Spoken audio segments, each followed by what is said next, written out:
Rich dad poor dad अध्याय 4 सबक 3 अपने काम से काम रखो। 1974 में मैकडॉनल्ड के मालिक रिक क्रॉक से आग्रह किया गया कि वे ऑस्टिन में टेक्सास यूनिवर्सिटी में एमबीए की कक्षा में व्याख्यान दें। मेरा एक करीबी दोस्त कीथ कनिंघम वहाँ एमबीए कर रहा था। बहुत अच्छी और प्रेरणादायी चर्चा के बाद कक्षा खत्म हो गई और विद्यार्थियों ने रे से पूछा कि क्या वे बियर के लिए उनके फेवरेट बार में चलेंगे। रे तैयार हो गई। जब सब लोगों के हाथ में बियर आ गई तब रे ने पूछा, मेरा असली बिजनेस क्या है?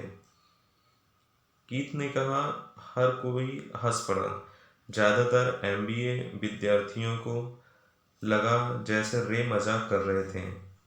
किसी ने जवाब नहीं दिया, इसलिए रे ने दोबारा यही सवाल पूछा, आप लोगों की नज़र में मेरा बिजनेस क्या है? विद्यार्थी दोबारा हंस दिए और आखिरकार एक बहादुर विद्यार्थी ने जोर से कहा, रे, दुनिया में ऐसा कौन है जो यह नहीं जानता कि आप हैमबर्गर बिजनेस में हैं? रे हंस दिए। मुझे मालूम था आप लोग यही कहोगे। वे एक पल के लिए रुके और इसके बाद उन्होंने कहा, लेडीज एंड जेंटलमैन, मैं हैमबर्गर बिजनेस में नहीं हूँ।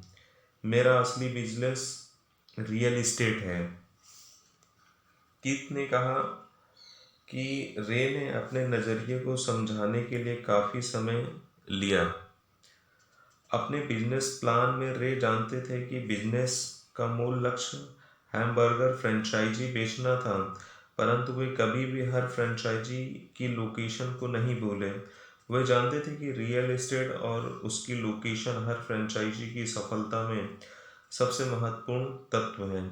मूलतः वह आदमी जो फ्रेंचाइजी खरीद रहा था और रे क्रॉक के संगठन की फ्रेंचाइजी चेन का सदस्य बनता था, वह भी उस जमीन के लिए पैसे दे रहा था और उसे खरीद रहा था।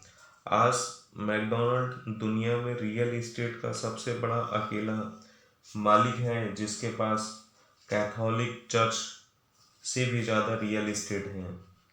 आज मैकडॉनल्ड के पास अमेरिका और दुनिया के दूसरे देशों में सबसे कीमती चौराहे और नुक्कड़ हैं। कीथ ने कहा कि यह उसकी ज़िंदगी का बहुत बड़ा सबक था। आज कीथ के पास कार धोने का बिजनेस है, परंतु उसका असली बिजनेस है कार धोने के गैरेज के नीचे का रियल एस्टेट। पिछले अध्याय के अंत में हमने यह बताया था कि ज़्यादातर लोग दूसरों के लिए काम करते हैं, बस अपने लिए काम नहीं करते। वे पहले तो कंपनी के मालिकों के लिए काम करते थे, फिर टैक्स के कारण सरकार के लिए काम कर रहे थे और आखिरकार बैंक के लिए काम करते हैं जो उनके मॉर्गेज का मालिक होता है। जब हम छोटे थे तो हमारे आसपास मैकडॉनल्ड की का कोई फ्रेंचाइजी आउटलेट नहीं था, परंतु मेरे अम्मी डैडी ने माइक और मुझसे वही सबक सिखा दिया था जो टेक्सास यूनिवर्सिटी में रे क्रॉक ने सिखाया था। यह अमीरों का रहस्य नंबर 3 है। रहस्य, अपने काम में काम रखो। अब लोगों की ज़िंदगी में पैसे की तंगी इसलिए आती है क्योंकि वे अपनी सारी ज़िंदगी दूसरों के लिए काम करते रहते हैं।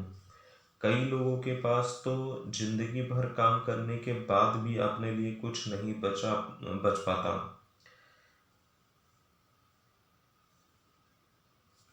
हमारी वर्तमान शिक्षा पद्धति आज के युवाओं में अकादमिक कुशलताएं विकसित कर उन्हें अच्छी नौकरी दिलाने के लिए तैयार करती है।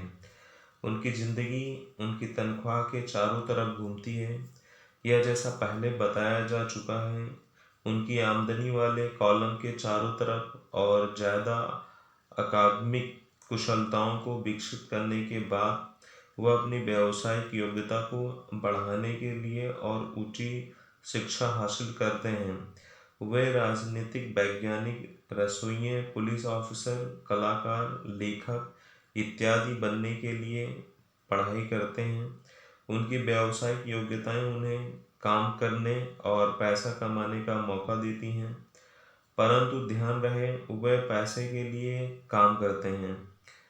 आपके प्रोफेशन और आपके बिजनेस में बहुत बड़ा अंतर है। मैं अक्सर लोगों से पूछता हूँ आपका बिजनेस क्या है, और वे कहते हैं मैं एक बैंकर हूँ। फिर मैं उनसे पूछता हूँ कि क्या वे बैंक के मालिक हैं, और सामान्यतः उनका जवाब होता है नहीं, मैं वहाँ काम करता हूँ। इस तरह उन्होंने अपने प्रोफेशन और अपने बिजनेस को एक ही समझ लिया है। उनका प्रोफेशन एक बैंकर का हो सकता है, परंतु उनका अपना बिजनेस कुछ भी नहीं है। रिक रॉक अपने प्रोफेशन और अपने बिजनेस के बीच के अंतर को बहुत अच्छी तरह से जानते थे। उनका प्रोफेशन हमेशा वही था, वे एक सेल्समैन थे। एक समय के मिल्क शेक के लिए मिक्सचर बेचते थे, और कुछ ही समय बाद वे हैमबर्गर फ्रेंचाइजी बेचने लगे। हालांकि उनका प्रोफेशन हैमबर्गर फ्रेंचाइजी बेचने का था, परंतु उनका बिजनेस आय दिलाने वाले रियल एस्टेट को इकट्ठा करना था। स्कूल के साथ एक समस्या यह है कि आप जो विषय पढ़ते हैं आप वही बन जाते हैं। उदाहरण के लिए, अगर आप कुकिंग का अध्ययन करते हैं तो आप शेफ बन जाते हैं। अगर आप कानून का अध्ययन करते हैं तो आप वकील बन जाते हैं। और अगर आप ऑटो मैकेनिक का अध्ययन करते हैं तो आप मैकेनिक बन जाते हैं।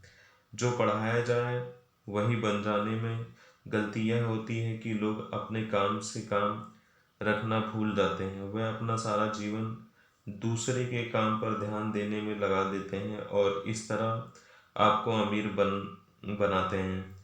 आर्थिक रूप से सुरक्षित बनने के लिए किसी आदमी को अपने काम से काम रखने की ज़रूरत है। उसका बिजनेस आपके संपत्ति वाले कॉलम के चारों तरफ घूमता है, जो आपकी आमदनी वाले कॉलम के विपरीत होता है। जैसा पहले बताया जा चुका है, नंबर 1 नियम यह जानना है कि संपत्ति और दायित्व के बीच अंतर होता है, और इसलिए हमें संपत्ति ही खरीदनी चाहिए। अमीर लोग अपने संपत्ति वाले कॉलम पर ध्यान देते हैं, जबकि बाकी सभी लोग इनके इनकम इन्वेस्टमेंट पर ध्यान देते हैं। इसलिए हमें यह बहुत सुनने में आता है कि मुझे ज़्यादा तनख्वाह की ज़रूरत है, काश कि मुझे प्रमोशन मिल जाए, मैं एक बार फिर स्कूल जाकर कुछ और प्रशिक्षण लेने वाला हूँ ताकि मैं बेहतर नौकरी पा सकूँ, मैं एक ओवर टाइम करने वाला हूँ, शायद मुझे कोई पार्ट टाइम काम मिल जाए। मैं 2 सप्ताह में नौकरी छोड़ रहा हूँ, मुझे एक नई नौकरी मिल गई है जिसमें तनख्वाह ज़्यादा है। कई समूह में ये समझदारी के विचार हैं, परंतु अगर आप रिक रॉक की बात समझ लेते हैं तो ऐसा करके आप अपने काम से काम नहीं रख रहे हैं। यह सभी विचार अपना पूरा ध्यान आमदनी वाले कॉलम पर केंद्रित किए हुए हैं, और अगर अतिरिक्त धन का उपयोग आमदनी बढ़ाने वाली संपत्तियों को खरीदने में किया जाता है, तभी वह आदमी आर्थिक रूप से सुरक्षित हो सकता है। गरीब और मध्यम वर्ग के ज़्यादातर लोग आर्थिक रूप से पुरातनपंथी होते हैं, यानी मैं जोखिम नहीं उठा सकता, यानी कि उनका कोई आर्थिक आधार नहीं होता। वे अपनी नौकरियों से चिपके रहते हैं। वे खेल खेल को सुरक्षित तरीके से खेलते हैं। जब कंपनियों का आकार छोटा होने लगा तो लाखों करोड़ों लोगों को पता चला कि जिसे वे अपनी सबसे बड़ी संपत्ति मानते थे, यानी कि उनका घर, वह उन्हें जिंदा मार रहा है। उनके घर नामक संपत्ति हर माह उनकी जेब से पैसे निकलवा रही थी। उनकी कार, उनकी दूसरी संपत्ति भी उन्हें जिंदा मार रही थी। गैरेज में रखे $100 में खरीदे गए उनके गोल्फ क्लब अब $1000 में के नहीं रह गए थे। नौकरी की सुरक्षा न होने के कारण अब उनके पास जीवन यापन का कोई आधार नहीं बचा था। उनके विचार में जो संपत्तियां थी वह पैसे के संकट के समय में उनकी कुछ भी मदद नहीं कर सकती थी। मैं यह मानकर चल रहा हूँ कि हम में से ज़्यादातर ने मकान खरीदने या कार खरीदने के लिए बैंकर से लोन लिए आवेदन फॉर्म भरा। नेटवर्थ खंड पर नज़र डालना हमेशा रोचक रहता है। यह रोचक इसलिए होता है क्योंकि इससे हम जान पाते हैं कि बैंकिंग और अकाउंटिंग में किन चीज़ों को संपत्ति माना जाता है।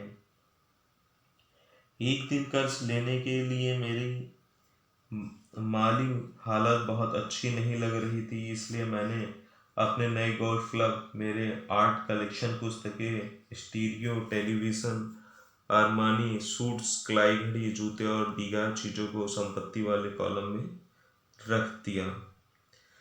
मेरे लोन के आवेदन को अस्वीकार कर दिया गया क्योंकि मेरा बहुत ज़्यादा निवेश रियल एस्टेट में था। लोन कमेटी को यह पसंद नहीं आया था कि मैं अपार्टमेंट हाउसेस से इतने ज़्यादा पैसे कमा रहा था। वे यह जानना चाहते थे कि मेरे पास एक सामान्य नौकरी क्यों नहीं है जिसमें वेतन मिलता है। उन्होंने मेरे अरमानी सूट्स, गोल्फ क्लब या आर्ट कलेक्शन के बारे में कोई सवाल नहीं किए। जिंदगी कई बार कठिन हो जाती है जब आप स्टैंडर्ड प्रोफाइल में फिट नहीं होते हैं। मैं हर बार चौंक जाता हूँ जब मैं किसी को यह कहते हुए सुनता हूँ कि उनकी नेटवर्थ $10 लाख है या $1 लाख है या ऐसा ही कोई और आंकड़ा। नेटवर्थ के सटीक न होने का एक खास कारण यह है कि जिस पल आप अपनी संपत्तियों को बेचना शुरू करते हैं, आपको प्राप्तियों पर टैक्स चुकाना पड़ता है। इतने सारे लोग अपने आप को पैसे के गहरे संकट में डाल लेते हैं जब उनकी आमदनी कम हो जाती है। पैसा जुटाने के लिए वह अपनी संपत्तियां बेचते हैं। पहले तो उनकी व्यक्तिगत संपत्तियां सामान्यतः उस मूल्य से बहुत कम में बिकती हैं जो उनकी बैलेंस शीट में दिखाया गया है, या अगर संपत्तियों को बेचने से कोई फायदा होता है तो उस पर टैक्स लगा दिया जाता है। तो एक बार फिर सरकार फायदे में से अपना हिस्सा ले लेती है और इस तरह कर्ज से उबरने के लिए जुटाई जाने वाली रकम को कम कर देती है। अपने काम से काम रखना शुरू कर दें, जिनकी नौकरी को करते रहे, परंतु असली संपत्तियों को खरीदना भी शुरू कर दें। परंतु ऐसे दायित्वों या व्यक्तिगत चीजों से बचे जिनकी कीमत एक बार घर लेने पर कम हो जाए। आप जिस क्षण एक नई कार शोरूम से बाहर ले जाते हैं, उसकी कीमत 25% कम हो जाती है। यह सच्ची संपत्ति नहीं है, हालांकि आपके बैंकर भी इसे संपत्ति मानते हैं। मेरा $400 का नया टाइटेनियम ड्राइवर खरीदने के कुछ ही मिनटों बाद $150 मूल्य का हो गया था। वयस्कों के लिए यही सही है कि अपने खर्च कम कर लें, अपने दायित्वों को घटा लें और मेहनत से ठोस संपत्तियों का आधार बना लें। उन युवा लोगों को जिन्होंने अभी घर नहीं छोड़ा है, या सिखाया जाना चाहिए कि संपत्ति और दायित्व के बीच क्या फर्क होता है। घर छोड़ने से पहले ही उन्हें संपत्ति वाले कॉलम को बनाने की प्रेरणा दी जानी चाहिए। इसके पहले कि वे घर छोड़ें, शादी करें, घर खरीदें, बच्चे पैदा करें, खतरनाक आर्थिक स्थिति में फंसें, नौकरी को कसकर पकड़े रहें और हर चीज को उधार खरीदें। मैं बहुत सारे युवा दंपतियों को देखता हूँ जो शादी कर लेते हैं और अपने आप को एक ऐसे जाल में फंसा लेते हैं जिससे वे अपनी नौकरी के बहुत सालों तक कर्ज से बाहर नहीं निकल पाते।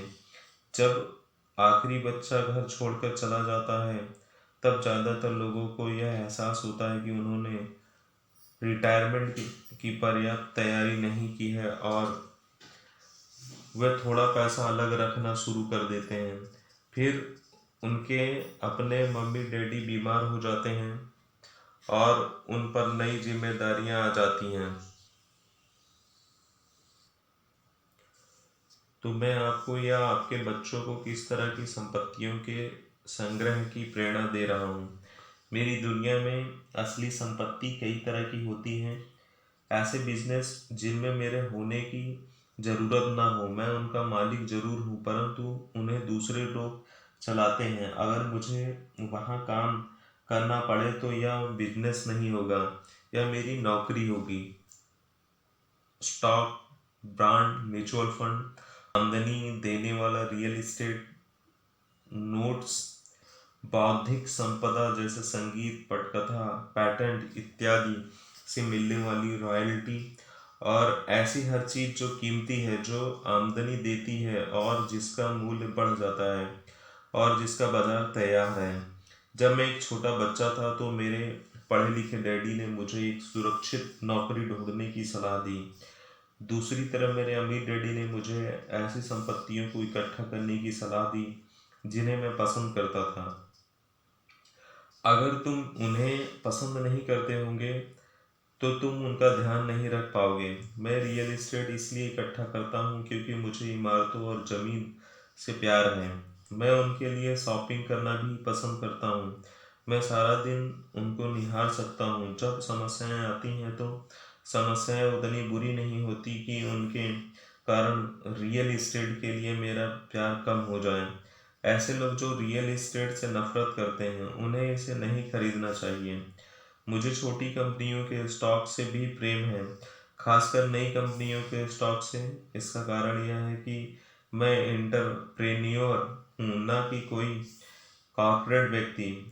मेरे शुरुआती सालों में मैं बड़े संगठनों में काम कर चुका हूँ, जैसे कैलिफोर्निया के स्टैंडर्ड में, यूएस मरीन कॉपर्स और जेरोक्स कॉरपोरेशन में।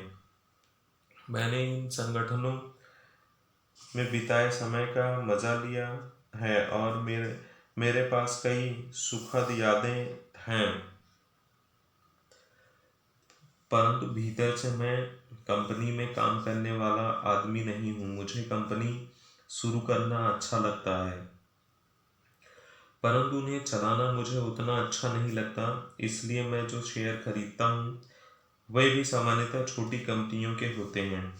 और कई बार तो मैं कंपनी शुरू करता हूँ और उसे सार्वजनिक बना देता हूँ। नए स्टॉक के शेयर में किस्मत चमक जाती है और मुझे यह खेल पसंद है। कई लोग कम पूंजी वाली कंपनियों से डरते हैं और उन्हें खतरनाक कहते हैं, और वे खतरनाक हैं भी। परंतु खतरा हमेशा कम हो जाता है अगर आप निवेश से प्रेम करते हैं, उसे समझते हैं और खेल को अच्छी तरह से जानते हैं। छोटी कंपनियों के साथ मेरी रणनीति यह होती है कि एक साल में अपने शेयर बेच दिए जाएं। दूसरी तरफ मेरे रियल एस्टेट की रणनीति छोटी प्रॉपर्टी से शुरू करने से होती है। फिर मैं उस छोटी प्रॉपर्टी को बेचकर उसे थोड़ी बड़ी प्रॉपर्टी ले लेता हूँ और इस तरह अपने फायदे पर टैक्स चुकाने से बचता रहता हूँ। इससे प्रॉपर्टी की वैल्यू में नाटकीय बढ़ोतरी होती है। मैं सामान्य तौर पर रियल एस्टेट को 7 साल से कम समय अपने पास रखता हूँ, वर्षों तक। जब मैं मरीन कॉपर्स और जेरोक्स में था तब भी मैंने वही किया जो मेरे अमीर डैडी ने मुझे सिखाया था। मैं अपने दिन की नौकरी करता था, परंतु मैं अपने काम से काम भी रखता था। मैं अपनी संपत्ति वाले कॉलम में कुछ न कुछ करता रहता था। मैं रियल एस्टेट और छोटे स्टॉक्स की खरीद फरोख्त भी करता था। अमीर डैडी ने हमेशा पैसे की समझ के महत्व पर जोर दिया था। जितनी अच्छी तरह मैं अकाउंटिंग और कैश मैनेजमेंट को समझ सकता था, उतनी ही अच्छी तरह मैं निवेशकों का विश्लेषण कर सकता था और आखिरकार खुद की कंपनी शुरू कर सकता था और उसे सफल बना सकता था। जब तक कि कोई पहले से ही ऐसा ना सोच रहा हो, मैं किसी को अपनी कंपनी बनाने के लिए प्रोत्साहित नहीं करता। मैं जानता हूँ कि कंपनी चलाने में कितना झंझट होता है और मैं नहीं चाहता कि आप उस झंझट में फंसें। कई बार ऐसा भी समय आता है जब लोगों को रोजगार नहीं मिलता और उनके लिए कंपनी शुरू करना एक समाधान होता है, परंतु सफलता के अवसर बहुत कम हैं। 10 में से 9 कंपनियां 5 साल में डूब जाती हैं। पहले 5 साल में जो कंपनियां बची रहती हैं उनमें से भी 10 में से 9 कंपनियां बाद में बंद हो जाती हैं। तो अगर आपकी पहले से ही अपनी कंपनी शुरू करने की इच्छा हो तभी मैं इसकी सलाह दूंगा, अन्यथा अपने दिन की नौकरी करते रहें और अपने काम से काम रखें। जब मैं कहता हूँ कि अपने से काम रखें तो मेरा यह मतलब है कि आप अपनी संपत्ति वाले कॉलम को ज़्यादा मजबूत बनाते रहें। एक बार इसमें $1 जाए तो वह बाहर न निकल पाए। इसे इस तरह सोचें कि जब $1 आपकी संपत्ति वाले कॉलम में आता है तो यह आपका कर्मचारी बन जाता है। पैसे के बारे में सबसे अच्छी चीज यह है कि हर एक दिन 24 घंटे काम करता है और ऐसा पीढ़ियों तक कर सकता है। अपने दिन की नौकरी करते रहें, एक अच्छे मेहनती कर्मचारी की तरह काम करें, परंतु अपने संपत्ति वाले कॉलम को बढ़ाते रहें। जब आपका कैश फ्लो बढ़ता है तब आप कुछ विलासिता की चीजें खरीद सकते हैं। इस बारे में एक महत्वपूर्ण तथ्य यह है कि अमीर लोग विलासिता की चीजें सबसे बाद में खरीदते हैं, जबकि गरीब और मध्यम वर्गीय लोग विलासिता की चीजें सबसे पहले खरीदते हैं। गरीब और मध्य वर्गीय लोग अक्सर बड़े घर, हीरे, फर, ज्वेलरी या नाव जैसी विलासिता की चीजें इसलिए खरीद लेते हैं ताकि वे अमीर दिख सकें। वे अमीर दिखते हैं परंतु असल में वे उधार के दलदल में गहरे धंसते चले जाते हैं। वे लोग जिनके पास पीढ़ियों से पैसा है, जो लंबे समय से अमीर हैं, वे अपने संपत्ति वाले कॉलम को सबसे पहले बनाते हैं। फिर संपत्ति वाले कॉलम से होने वाली आमदनी उनके लिए विलासिता की चीजें खरीद लेती है। गरीब और मध्यम वर्गीय लोग अपने खून पसीने की कमाई और बच्चों की विरासत की कीमत पर विलासिता की चीजें खरीदते हैं। सच्ची विलासिता असली संपत्ति में निवेश करने और उसे विकसित करने का प्रोत्साहन है। उदाहरण के तौर पर जब मेरी पत्नी और मेरे पास हमारे अपार्टमेंट हाउसेस से अतिरिक्त पैसा आने लगा तो वह बाजार कई और अपने लिए मर्सिडीज खरीद लाई। इसमें जरा सी भी मेहनत या जोखिम नहीं था, क्योंकि अपार्टमेंट हाउस के कारण उसने कार खरीदी थी, परंतु उसे इसके लिए 4 साल तक इंतजार करना पड़ा था। जब रियल एस्टेट पोर्टफोलियो बढ़ रहा था और आखिरकार उसने इतना अतिरिक्त पैसा दे दिया कि कार खरीदी जा सके, परंतु मर्सिडीज की यह विलासिता दरअसल एक सच्चा पुरस्कार है, क्योंकि उसने यह साबित कर दिया था कि वह अपने संपत्ति वाले कॉलम को सही तरह से बढ़ाना जानती है।